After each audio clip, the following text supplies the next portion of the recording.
नमस्कार। मैं डॉक्टर प्रसून कुमार सिंह, प्रवक्ता डाइट देवरिया। अलंकारों के ऊपर आधारित इस 5वीं वीडियो में आप सभी का हार्दिक स्वागत और अभिनंदन करता हूं।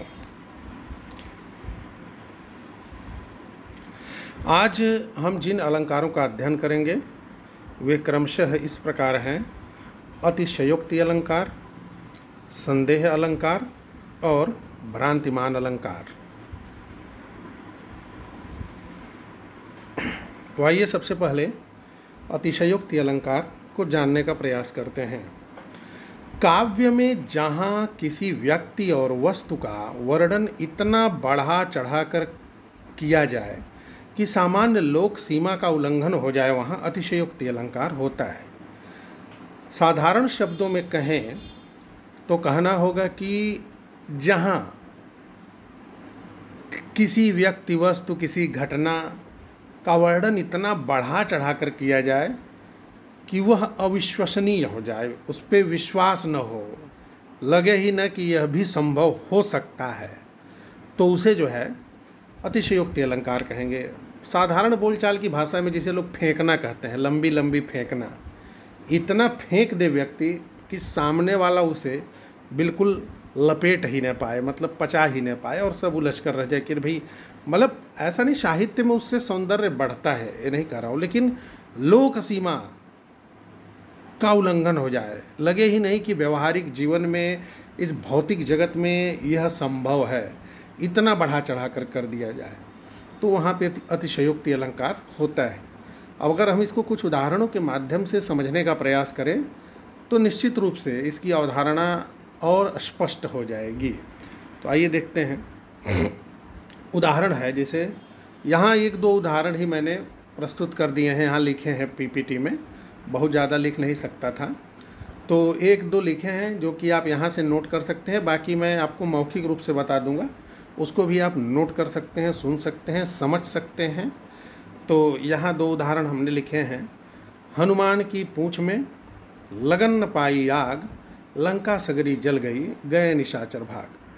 कि सोचिए कि हनुमान जी की पूँछ में, ये तब का प्रकरण है जब हनुमान जी लंका में गए थे और माता सीता का पता लगाने, और वहाँ रावण उन्हें पकड़ लेता है, अपने दरबार में ले जाता है और उनकी पूँछ में आग लगवा देता है। अब उसी पूँछ से वो संपूर्ण लंका को जला डालते हैं। जो पूँछ में आग लगी रहती है उसी से संपूर्ण लंका को जलाते हैं। अब यहाँ क्या लिखा है? हनुमान की पूँछ में लगन न पाई आग। हनुमान की पूँछ में आग ही नहीं लगी थी, लेकिन उसी पूँछ से वो संपूर्ण लंका को जला डाले।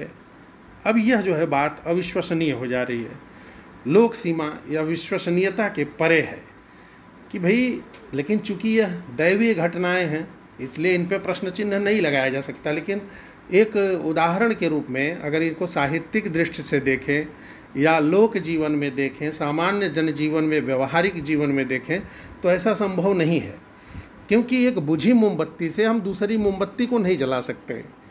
अगर कोई ये कहे कि नहीं भाई, हम माचिस से एक जगह आग लगाए लेकिन तीली में आग नहीं पकड़ी, लेकिन उसी से हमने जो है आग पकड़ा दी और जगह, तो ये हो नहीं सकता। फिर जो है, पानी परात को हाथ छुयो नहीं, नैनन के जल से पग धोए। अब ये तब का प्रकरण है कि जब सुदामा अपने बाल सखा भगवान कृष्ण से मिलने जाते हैं, जब उनके यहाँ जाते हैं, वे द्वारिकाधीश हैं, राजा हैं, उनसे मिलने जाते हैं, सुदामा जैसा फकीर व्यक्ति, एकदम गरीब व्यक्ति।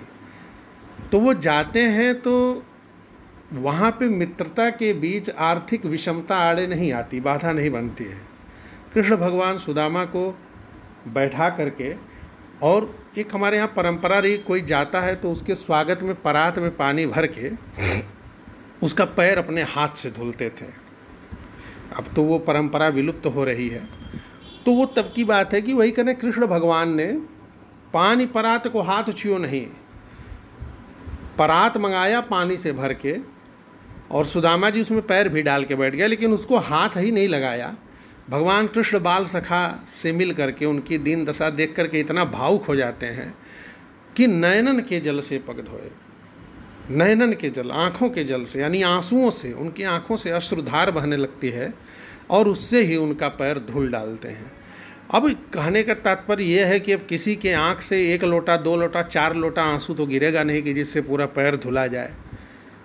भावुक हुए होंगे, रोए होंगे, लेकिन ये जो है यहाँ पे भी एक लोक सीमा का एक उल्लंघन जैसा प्रतीत हो रहा है, विश्वसनीयता के परे है। इसलिए जो है यहाँ पर भी अतिशयोक्ति अलंकार है।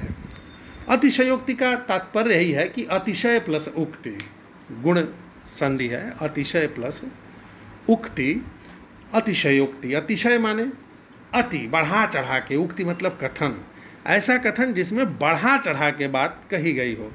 अगर आप साधारणतः परिभाषा लिखना चाहते हैं तो यह भी लिख सकते हैं कि जहाँ किसी बात को बहुत बढ़ा चढ़ा कर की जाए वहाँ पर अतिशयोक्ति अलंकार होता है। अतिशयोक्ति को अत्युक्ति भी कहते हैं। अति प्लस उक्ति बराबर अत्युक्ति, या इसको आप देखेंगे ऊहात्मक उक्ति भी कहते हैं।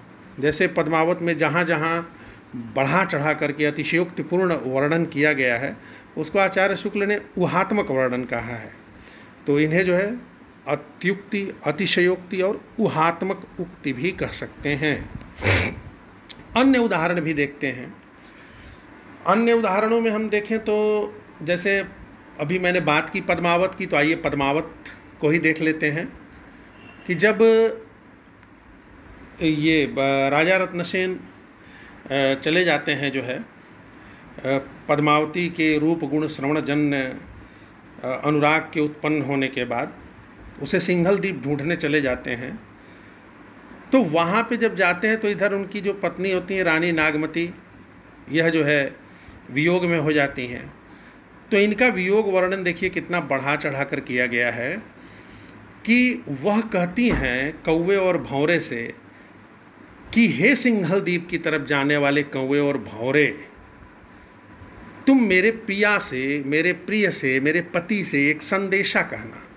प्रिय से कहूँ संदेशड़ा, हे भौरा हे काग, सो धनि बिरह जरिमुई तेही का धुआं हमें लाग। कि हे सिंघल द्वीप की तरफ जाने वाले कौवे और भंवरे, अगर कोई तुमसे पूछे कि तुम्हारा रंग काला क्यों है, या वहाँ पे मेरे प्रियतम मिले पूछें कि तुम लोगों का रंग इतना काला क्यों है, तो कहना कि हम आ रहे थे चित्तौड़ की तरफ से और वहाँ पे रानी नागमती विरहाग्नि में जल रही थी, विरह की आग में जल रही थी, और उससे जो धुआं निकला वही हम लोगों को लग गया, हम लोग काले हो गए। अब बताइए विरहाग्नि कोई धूं धूं करके तो जलता नहीं है विरह की आग में, और उससे न जो है काली काली ये चिमनियों जैसा काला काला धुआं निकलता है, न कोई कालिख निकलती है। तो यहाँ पे मतलब लोक सीमा का एक उल्लंघन है। लग रहा है इतना बढ़ा चढ़ा के कर दिया गया कि यार ऐसा कैसे हो सकता है, कैसे कोई विरह में इतना जल सकता है कि पता चले कि धुआं छोड़ दे चिमनी जैसा, हाँ, या फिर जो है उससे वो धुआं लगे, जिसको लगे वो काला हो जाए, वो भी काला रंग एकदम परमानेंट कलर। तो ये जो है विश्वसनीयता के परे है। अन्य उदाहरण भी, मतलब उदाहरणों की तो मतलब भरमार है। जैसे कविवर बिहारी को हम देखते हैं तो वो उनके यहाँ मतलब विरह में वो वेदना नहीं है जो घनानंद के यहाँ है। उनके यहाँ संयोग का तो चित्रण चलिए अच्छा है, लेकिन वियोग में क्या है कि बौद्धिक उछल कूद ज़्यादा है उनके यहाँ। सोचिए कि बिहारी क्या लिखते हैं कि इत आवत चली जात उत चली छसाती खात, लगे चढ़े हिंडोले ही रहे लगे उशासन इसात। कि इत आवत चली जात उत, जब कृष्ण भगवान चले जाते हैं गोपियों को छोड़ करके मथुरा, तो यहाँ ब्रज में गोपियाँ क्या है कृष्ण के वियोग में इतनी दुबली पतली हो जाती हैं कि जब वो सांस लेती हैं तो 6-7 हाथ आगे, और सांस छोड़ती हैं तो 6-7 हाथ पीछे चली जाती हैं। और इस प्रकार से सांस छोड़ने और लेने के क्रम में, इनहेलिंग और एक्सहेलिंग के क्रम में ऐसा लगता है कि वो दिन भर हिंडोले या झूले पर चढ़ के हिलती रहती हैं। आदमी को चक्कर आ जाएगा ऐसे में। अब सोचिए कि क्या यह विश्वसनीय बात है कि मतलब इतनी दुबली हो गई कि सांस खींचे तो ये 6-7 हाथ आगे, सांस छोड़े 6-7 हाथ पीछे। अब बताइए न्यूटन थर्ड लॉ का ज्ञान कविवर बिहारी को भी था, न्यूटन के तृतीय नियम का ज्ञान। क्योंकि क्या बात है गजब की कि जब हवा को हम अपनी तरफ खींच रहे हैं सांस लेने में, तो हवा उनको भी, गोपियों को अपनी तरफ खींच रही है। जब वो हवा को धक्का दे रही है तो हवा उनको धक्का दे रही है, इसलिए वो पीछे चली जा रही हैं। तो मतलब फिर एक जगह और लिखते हैं कि अवधाई सीसी सुलख बिरह बिलन बलिलात, बीच ही सुखियो गुलाब गौ छींटो छुई नगात। कि गोपियाँ कृष्ण के वियोग में इतना दग्ध हो गई हैं, इतना जल रही हैं कि वे अपने आप को ठंडा करने के लिए गुलाब जल की शीशी अपने देह पे उड़ेल देती हैं, ऊपर से, सर के ऊपर से हाथ ऊपर ले जाके, और वो गुलाब जल गिरता है और सर पे गिरने के पहले ही बीच के रास्ते में ही इनके शरीर के तापमान के कारण धुआं बन के उड़ जाता है। देखिए, इनको ये भी ज्ञान था कि अधिक तापमान देने से द्रव गैस में बदल जाता है। इसीलिए कविवर बिहारी को बहुज्ञ कवि कहा जाता है। बहुज्ञ कवि, बहुत कुछ जानने वाले। तो आइए अब इसमें अब अतिशयोक्ति अलंकार देखें तो फिल्मों में भी बहुत है। हालांकि अभी देखिए ढेर सारे उदाहरण हैं, उतने उदाहरणों की चर्चा करना यहाँ संभव नहीं है, समय सीमित है। आप देखिए फिल्मों में तो अभी नहीं, देखिए बिहारी का ही एक याद आ रहा है, उससे रिलेट करके बताऊंगा कि बिहारी का है कि पत्रा ही तिथि पाइये वा घर के चौपास, नित प्रति पुण्योई रहत आनन वो पौजास। कि नायिका का चेहरा इतना गोरा है कि उसके घर के आसपास केवल पत्रा से ही आप जान सकते हैं कि यह कृष्ण पक्ष चल रहा है, शुक्ल पक्ष चल रहा है। आप पत्रा से ही जान सकते हैं कि यह अनहरिया है कि अजोरिया है। क्यों? क्योंकि उसका चेहरा इतना गोरा है कि उसके घर के आसपास हमेशा शुक्ल पक्ष ही रहता है, हमेशा एकदम अजोरिया रात रहती है। मतलब जो कृष्ण पक्ष है, अनहरिया रात के समय भी अजोरिया रात रहती है। उसके चेहरे के गोरापन का ये कमाल है। अब देखिए वही चीज़ फिल्मों में क्या है कि छुप गए सारे नज़ारे हुए, क्या बात हो गई, तूने काजल लगाया दिन में रात हो गई। भाई गजब तरीका है, नायिका काजल लगा रही है, दिन में रात हो जा रही है। मतलब यहाँ सूर्य और पृथ्वी की गति का कोई मतलब नहीं है। ये जो परिक्रमण, परिभ्रमण, ये सब फिजिक्स पढ़ने की ज़रूरत नहीं है। नायिका ने बस काजल लगाया है आँखों में और दिन में रात हो गई। गजब की बात है भाई। और इतना तो छोड़िए मतलब ऐसा ऐसा वर्णन है फिल्मों में ही। देखिए एक गाना है कि ढेर सारे गाने हैं, एक दो बताएंगे। एक है कि तू धरती पे चाहे जहाँ भी रहेगी, तुझे तेरी खुशबू से पहचान लूँगा। मतलब कहीं भी अगर नायक इंडिया में बैठा है और नायिका अमेरिका में बैठी है तो एक खुशबू से यहाँ सूंघेगा और पहचान लेगा कि नहीं नहीं इस समय अमेरिका में है। क्या टेक्नोलॉजी है सोचिए। तो इतना बढ़ा चढ़ा के जो चीज़ें कही जाती हैं वो ये अतिशयोक्ति अलंकार है। उम्मीद है आप समझ गए होंगे।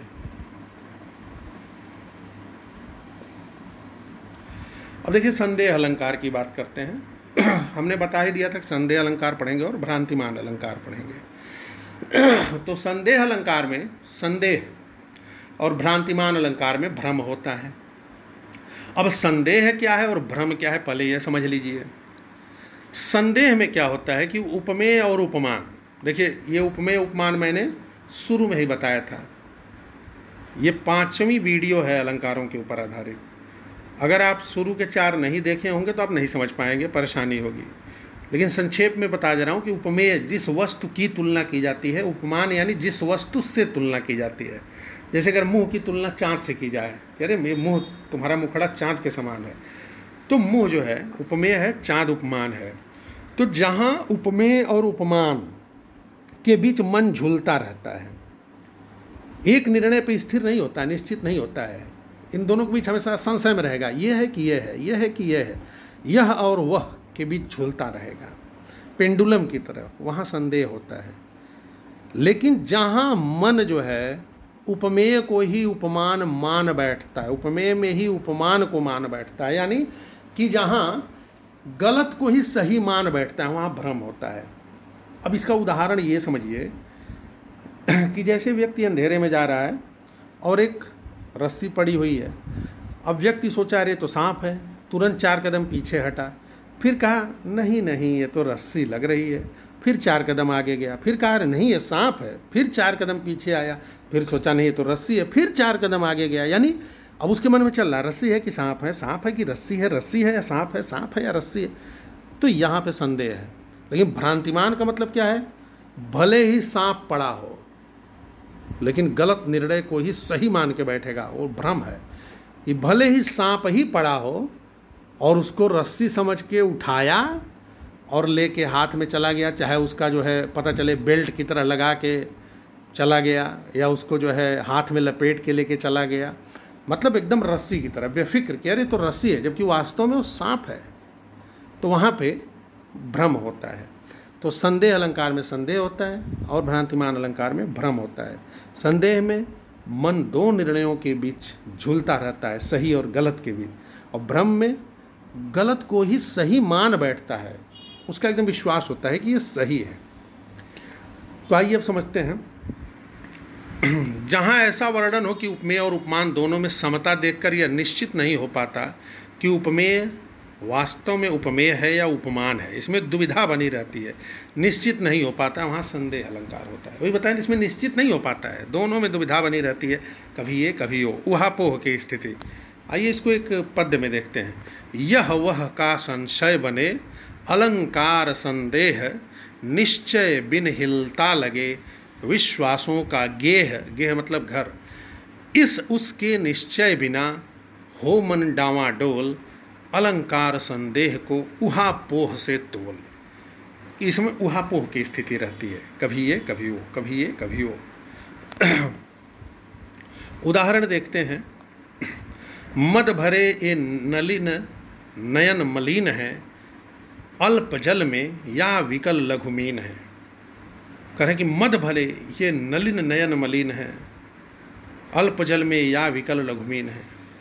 अब आंखों में पानी भरा हुआ है, आंखों में आंसू हल्के आ गए हैं, तो उसका वर्णन है कि क्या ये जो है आंसू भरे हुए कोई नेत्र हैं, आंसू भरी हुई आंखें हैं, या फिर थोड़े से पानी में मछलियां हैं। अब या, इन दोनों के बीच प्रायः देखेंगे ना, या आता रहता है। या संदेह अलंकार में या प्रायः पाया जाता है, मैं नहीं कहता हूँ हमेशा पाया जाता है 100%, लेकिन अक्सर या अथवा की, इस तरह की बात है। तो अब देखिए क्या कर रहे हैं कि यहाँ पे मन स्थिर नहीं हो पाता है। कहते हैं कि देखा, अरे ये आँख है, मतलब आँख है या मछली है, मछली है या आँख है, आँख है या मछली है। तो यहाँ संदेह है। जैसे सारी बीच नारी है कि नारी बीच सारी है, कि सारी ही की नारी है कि नारी ही की सारी है। ये थोड़ा सा यहाँ टाइपिंग मिस्टेक हुआ है। तो क्या है कि यहाँ भी मन निश्चित नहीं कि भाई नारी बीच सारी है कि सारी के बीच नारी है, नारी ही की सारी है कि सारी ही की नारी है। द्रौपदी के चीर हरण के समय का दृश्य है कि उसकी साड़ी कृष्ण भगवान के वरदान से इतनी बड़ी होने लगती है, खींचते खींचते दुशासन थक जाता है। तो उस समय का वर्णन है, यानी मन एकदम संशय में है, स्पष्ट नहीं, क्लियर नहीं है। और ढेर सारे इसके भी फिल्मों में हर जगह उदाहरण है। अगर आप पहचान, मैं ये बताता क्यों हूँ, इसलिए बताता हूँ कि आप इतने काबिल हो जाइए कि जहाँ भी मिले, भाई फिल्मों के ऊपर तो लिखा हुआ कोई ग्रंथ नहीं ना है कि कहाँ अलंकार है क्या है, होगा भी तो मैंने नहीं पढ़ा है। लेकिन जब आप पहचानने में सक्षम हो जाएंगे तो गाना सुनते ही पहचान, अरे इसमें तो ये अलंकार है। तो जैसे गाना है कि न झटको जुल्फ से पानी की मोती टूट जाएंगे, मोहम्मद रफ़ी साहब का पुराना गीत है। तो उसमें यह है कि एक लाइन है कि ये नाजुक लब हैं या आपस में दो लिपटी हुई कलियां, जरा इनको अलग कर दो तरन्नुम फूट जाएंगे। तो उसमें क्या है कि देखिए, नाजुक लब हैं या आपस में दो लिपटी हुई कलियां, ये नाजुक होठ हैं जो आपस में चिपके हुए हैं। तो कह रहे हैं कि ये नाजुक होठ हैं या फिर आपस में लिपटी हुई दो कलियां हैं, या मतलब क्लियर नहीं है। ये नहीं कह रहा है कि नहीं ये होठ नहीं, ये कली ही है, तब तो भ्रांतिमान हो जाता है। बोले कहता नहीं कली है, निश्चित रूप से कली है तो भ्रांतिमान हो जाता। लेकिन अगर ये हो कि ये होठ है या कली है, कली है या होठ है या कली है, जब इस प्रकार की अनिर्णय की स्थिति में हो, उपमेय और उपमान के बीच मन पेंडुलम की भांति झूल रहा हो, तो वहाँ पे संदेह अलंकार होता है। एक और है, जैसे किशोर कुमार का है शायद, कि ख्वाब हो तुम या कोई हकीकत, नहीं कहना है ख्वाब है हो तुम या कोई हकीकत, कैसे बतलाओ दूर से इतनी देर खड़ी हो, ऐसे करके है कुछ। तो ख्वाब हो तुम या कोई हकीकत, अब यहाँ पे भी संदेह है कि ख्वाब हो तुम या कोई हकीकत हो, कोई हकीकत हो या ख्वाब हो या हकीकत हो। तो ये सब संदेह अलंकार के उदाहरण हैं। अब भ्रांतिमान अलंकार देखते हैं। भ्रांतिमान, हालांकि संदेह समझाते हुए ही मैंने काफ़ी हद तक इसको समझा दिया था। फिर भी देख लेते हैं। जब किसी पद में किसी सादृश्य विशेष के कारण, सादृश्य विशेष मतलब समानता विशेष के कारण, उपमेय में उपमान का भ्रम उत्पन्न हो जाता है तो वहाँ भ्रांतिमान अलंकार माना जाता है। कहने का तात्पर्य है कि जब किसी पदार्थ को देखकर हम उसे उसके गुण, समान गुणों या विशेषताओं वाले किसी अन्य पदार्थ के रूप में मान लेते हैं तो वहाँ भ्रांतिमान अलंकार हो जाता है, माना जाता है। जब उपमेय को भूल से उपमान समझ लिया जाए, ये बात सिंपली समझिए कि जब उपमेय को भूल से उपमान समझ लिया जाए तो वहाँ पे क्या होगा कि भ्रांतिमान अलंकार होगा। जैसे बताया था, मतलब सांप है उसे रस्सी समझ लो, या रस्सी है उसे सांप समझ लो। दोनों में आप ये दुविधा में नहीं हो, एकदम जो भी गलत आप हो, लेकिन यह है कि आपका निर्णय गलत होगा, लेकिन उस गलत प्रत्यक्षीकरण को ही आप सही मान के चलते हैं, वहाँ भ्रम होता है। और जिन पंक्तियों में भ्रम होता है वहाँ भ्रांतिमान अलंकार होता है। देखिए, ओस बिंदु चुग रही हंसिनी मोती उसको जान। हंसिनी ओस के बूंदों को मोती जान के चुग रही है, खा रही, सोच रही, कहते ना हंस मोती चुगता है, तो वो ओस की बूंदों को मोती जान के चुग रही है। वो ये नहीं कर रही है कि ये मोती है या ओस की बूंदें हैं, ये मोती है या ओस की बूंदें हैं, ये ओस की बूंदें हैं या मोती, नहीं, ओस की बूंदों को एकदम कॉन्फिडेंस में है, ये तो मोती हैं, मैं मोती खा रही हूँ, हंसनी खा रही है। तो यानी वहाँ पे क्या है कि उपमेय को ही उपमान मान बैठी है। ओस की बूंदों की तुलना मोती से की गई है, ओस की बूंदें उपमेय हैं, मोती उपमान है, और ओस की बूंदों को वो जो है मोती यानी उपमेय को उपमान मान करके वो खा रही है। उसका आहार तो उपमान है, लेकिन वह उपमेय को ही वो जान करके खा रही है। तो वहाँ पे कहेंगे कि अब जैसे कभी मान लीजिए, भ्रम का मतलब यही हुआ ना, जैसे अगर आप पता चले कि चाय बना रहे हैं, चीनी लिए और चीनी बहुत महीन है, तो आप सोचो ये नमक है कि चीनी है, क्या है, फिर टेस्ट करके देखो तब स्पष्ट हो, क्लियर हो। तो यानी जब तक आपने टेस्ट नहीं किया तब तक आप संशय में थे, संदेह में थे, दुविधा में थे। लेकिन एक ये तरीका होता है कि चाय बना रहे हो और नमक को ही चीनी समझ के डाल दो, तो वहाँ भ्रम हो गया। देखिए दूसरा उदाहरण, भ्रमर परत शुक तुंड पर जानत फूल पलास, शुकता को पकड़न चहत जम्ब फल की आस। कहते हैं कि भ्रमर परत शुक तुंड पर, भौरा जो है, जो तोता होता है, उसकी चोंच पे लाल रंग की चोंच होती है, उस पर बैठ जाता है, उसको पलाश का फूल समझ के। अब यहाँ दुविधा नहीं है, एकदम कॉन्फिडेंस में, तो मैं पलाश के फूल पे बैठ रहा हूँ। और देखिए अब तोते को क्या भ्रम है, तोता भौरे को जामुन का फल समझ के खाना चाहता है, क्योंकि जो भौरा है वो काले रंग का होता है। एक और है कि पाए महावर देन को नाइन बैठी आए, फिर जानी महावरी एड़ी मीड़त जाए। महावर मतलब होता है वो लाल रंग जो एड़ी में लगाते हैं, रंगते हैं, जिससे पैर रंगती हैं। नाइन जो वो नाइन जो गांव में होती हैं वो रंगती हैं। तो वही कह रहा है कि पाए महावर देन को नाइन बैठी आए। जो नाइन है वो नायिका का पैर रंगने के लिए महावर से आ गई बैठने।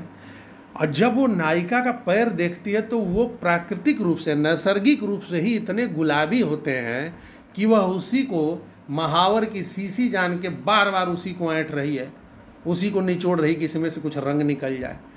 तो ये इस प्रकार के जो है भ्रम है, यहाँ भ्रांतिमान अलंकार है। और भी उदाहरण एक तो बहुत फेमस है कि बहुत प्रसिद्ध है कि नाक की मोती अधर की कांति से, बीज दाडिम का समझकर भ्रांति से, देख सहसा ही हुआ सुख मौन है, सोचता है अन्य सुख यह कौन है। कि वहाँ उर्मिला कि उसका सौंदर्य, उस वर्णन है सौंदर्य का, कि उसके जो है दांतों को जो है अनार का दाना समझ रही है, उसकी नाक को जो है तोते का ठोर समझ के, एक तोता जो पिंजड़े में बंद है वो सोच रहा है भाई ये दूसरा तोता कौन है। तो यहाँ पे भी भ्रांतिमान अलंकार है। तो उम्मीद है कि आपको ये सत्र पसंद आया होगा, आपने काफ़ी कुछ सीखा होगा। हम आगे भी, अब तो हालांकि मुख्य अलंकार पढ़ा दिए हैं, थोड़े बहुत बचे हैं, तो उसको हम अगले पार्ट में लेकर के आएंगे। तब तक के लिए विदा, पुनर्मिलना है। जय हिंद, जय भारत। ये नाजुक लब है आपस